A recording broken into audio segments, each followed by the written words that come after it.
Hi, and welcome to the FreeRTOS queues. I'm Norman McIntyre. Let's get started. Our textbook reference for this lesson is going to be Chapter 4 on queue management. It's one of the longer chapters in the book. Our queues are used quite often.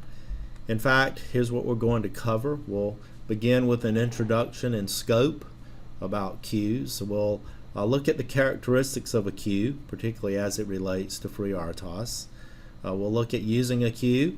We'll look at receiving data from multiple sources, which is a great use of a queue.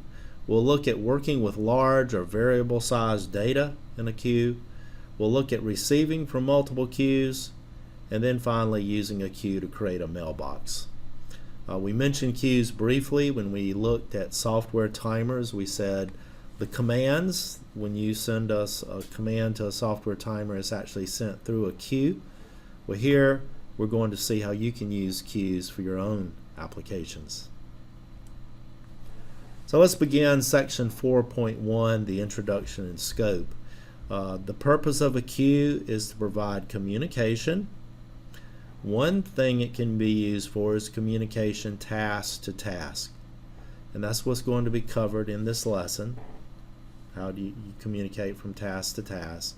You can also communicate from a task to an interrupt using a queue. We'll cover that in the next lesson when we focus on interrupts. You can also have an interrupt to task, which is covered in this lesson. So basically, a queue allows you to send a message beginning in this. First, we'll look at task to task. Now, a queue holds a finite number of fixed size data items. So we're on a small embedded device. The queue can't be unlimited size. This will be a finite number. It may be 2, 3, 4, 5 of fixed size data items, and you decide the size of each data item and also how many you can hold. You can think of a queue as really a FIFO, that is a first in, first out buffer. That is, what goes in first comes out, right? First in, first out. So the first in, you can think of the tail of the queue. First out is the head of the queue.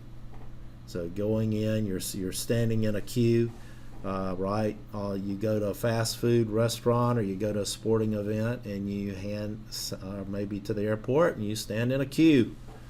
So first in, you're at the tail of the queue. First out, you're at the head of the queue.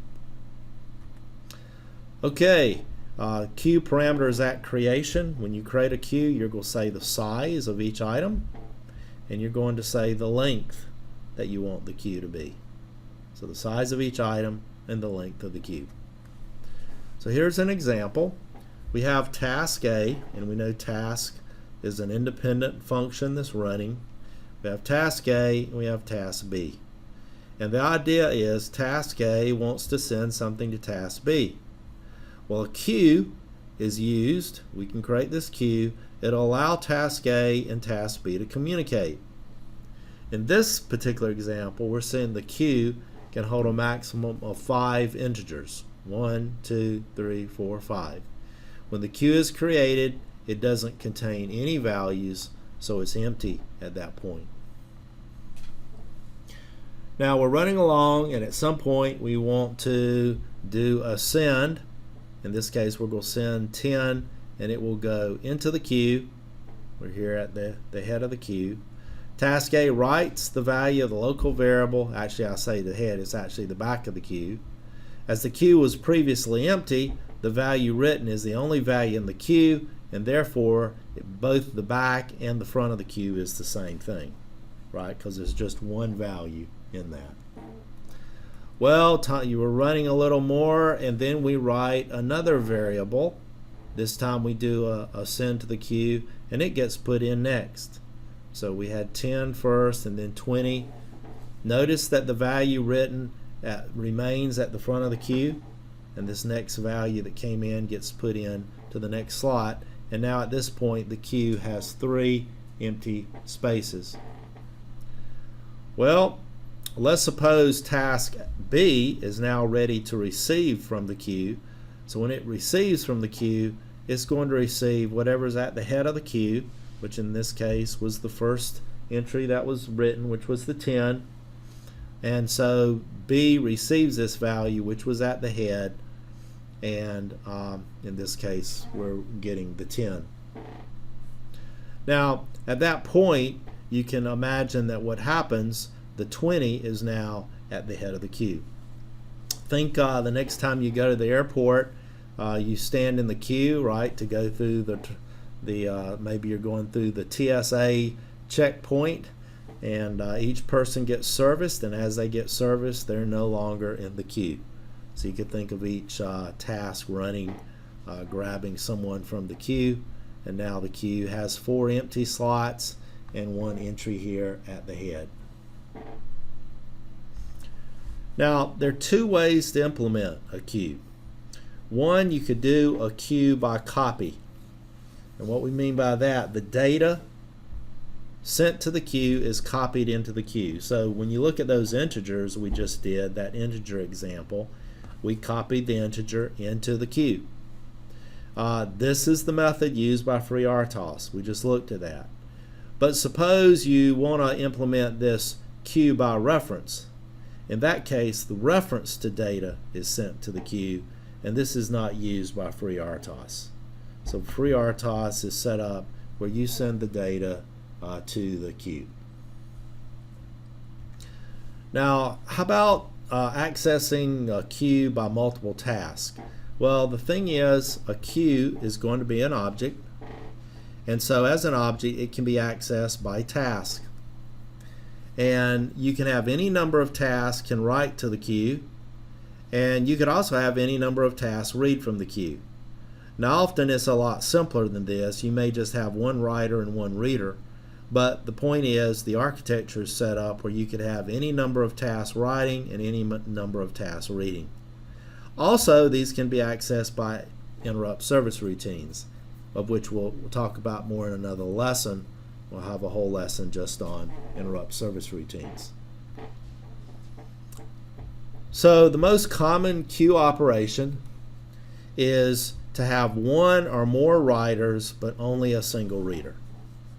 So that's the most common thing. You have multiple writers putting things into the queue, and then you'll have a single writer, a single reader that reads things out. So let's look at some concept related to queuing and how you write to the queue. First, a task can specify a block time when writing to a queue. Because after all, you may be writing to a queue and it's full. If it's full, how long do you want to wait? It's kind of like you drive up to a fast food drive-through and there's a bunch of cars there. Do you want to go into the line and block and wait, or do you not? So you can specify a blocking time. The block time is the maximum time the task should be held in the block state, waiting for room in that queue. Okay, so you could say, I want to wait, say, a second, and if there's not room in the queue at that point, then I'm going to no longer wait on this. So the way a queue writes, the task can specify the block time when writing to the queue, and this maximum time the task should be held in this block state to become available. So I think you've got that now. How about when you've got multiple writers? Well, it's possible to have a full queue with multiple writers, and hence what would happen is all the writers would enter the block state. So let's say we have a queue and we got 3 people writing to it. Let's say it fills up and 2 try to write after that. They're going to go into the block state. When the space becomes available, only 1 task will be unblocked. Right? So now you've got space, so 1 task will be unblocked. Which task is always the task with the highest priority?